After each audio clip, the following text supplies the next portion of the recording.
Sir నమస్కారం అన్నారు. పశువుల పాకలో పుట్టిన శిలువ మీద వేలాడిన లోకం ఎవరు దండం పెడుతుంది? ఎవరికి?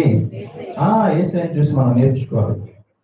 పుట్టింది పశువుల పాకలో, అంత గౌరవం లేదు, దీనుడిగా పుట్టాడు ఆయన.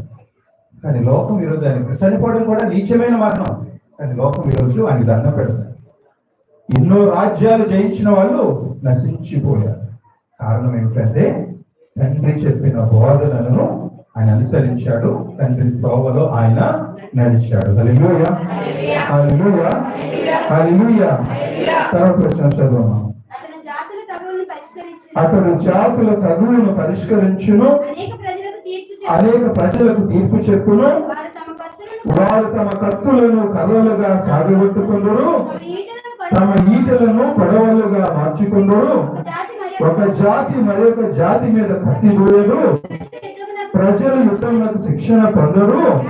యాకోబు వంశస్థులారా వినుడు, మనము ప్రభువు దయచేయి వెలుగులో నడిచెదము. హల్లెలూయా. ఈ రోజు ప్రత్యేకంగా ప్రపంచ శాంతి కోసం మనం ప్రార్థించాలి. ఎక్కడ చూసిన యుద్ధాలు, ఒకరి మీద ఒక అసూయతో, లేదా రాజకీయ పార్టీలు అన్ని రకాలుగా ప్రజలు దేవుని త్రోవలో నడవలేదు. అటువంటి సందర్భంలో క్రిస్మస్ క్యాలెండర్ జరుపుకున్న మనకు దేవుని వాక్యం చక్కగా బోధిస్తుంది. దేవుని నమ్ముకుంటే శాశ్వతమైన శాంతి ఉంటుంది అని చదివిస్తుంది. మరొక మాట చెప్పి నేను ముగిస్తాను. సువిశేషంలో ఏం ఆలకించాము? శతాధిపతి సేవకుని స్వస్థత. దేవుని నమ్మిన వాళ్ళ మనసు ఎలా ఉంటుందో నేను చెప్తాను. ఆమె ఇక్కడే ఉన్నారా? అందరు ఇక్కడే ఉన్నారా? ఓకే. మత్తయి శుభవార్త 8వ అధ్యాయం 5వ వచనం.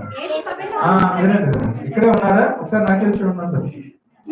అంటే బొర్రలేట నిలిపోయింది అని లేదు కదా? హల్లెలూయా, హల్లెలూయా. దేవుని మార్గంలో నడిచే నరుడు ఎలా ఉంటాడంటే ప్రతి ఒక్కరికి మేలు చేస్తారు. ఒక ఇంటికి వెళ్ళాం కదా, ఆ వచ్చిందా వాళ్ళకి ఒక్క పేరు, గోల్డీ పేరు కూడా రాస్తుందా లేదా? వచ్చిందా? రాదు.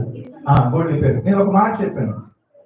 తోట పని బాగా చేసేవాడు, మొక్కల పని బాగా చేసేవాడు, ఇంట్లో జంతువులు ప్రేమించేవాళ్ళు సున్నిత మనస్కులు అంటారు.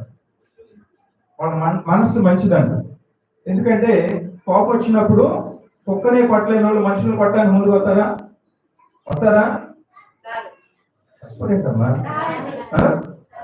ఓకే. గోల్డీ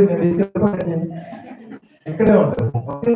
కాబట్టి ఇక్కడ శతాధిపతి గురించి ఎందుకు చెప్తున్నానంటే ఆయన అధికారి. ఒక సేవకుణ్ణి చాలా సులభంగా చూడొచ్చు, ఎందుకు పనికిరాని వాడిగా చూడొచ్చు. కానీ తాను మాత్రము తన సేవకుడి కోసం వచ్చి ప్రభు దగ్గరికి వచ్చి, అయ్యా నీవు స్వస్థపరచు అని అడుగుచు ఉన్నాడు. హల్లెలూయా, హల్లెలూయా. మన బుద్ధి వ్యక్తిత్వం ఎక్కడ బయటపడుతుందంటే మనకంటే తక్కువ వాళ్ళని మనం ఎలా చూస్తామో దాన్ని బట్టి నువ్వు రాజువా లేకపోతే ఏమనాలి, రాజుగారికి ఆపోజిట్ ఏంటి, లేదా రాణివా, లేదా ఆపోజిట్ ఏంటి, రాజు రాణి, లేకపోతే సేవకుడు, లేకపోతే పనికిరాని వాడు. రాజు ఆపోజిట్, రాజుగారు ఉన్నత స్థాయి, లేదా పనికిరాని వాడు అనుకుంటున్నాడు. నీకంటే తక్కువ స్థాయిలో ఉన్న వాళ్ళని దేవుడు నీకు ఒక స్థాయిని ఇచ్చాడు.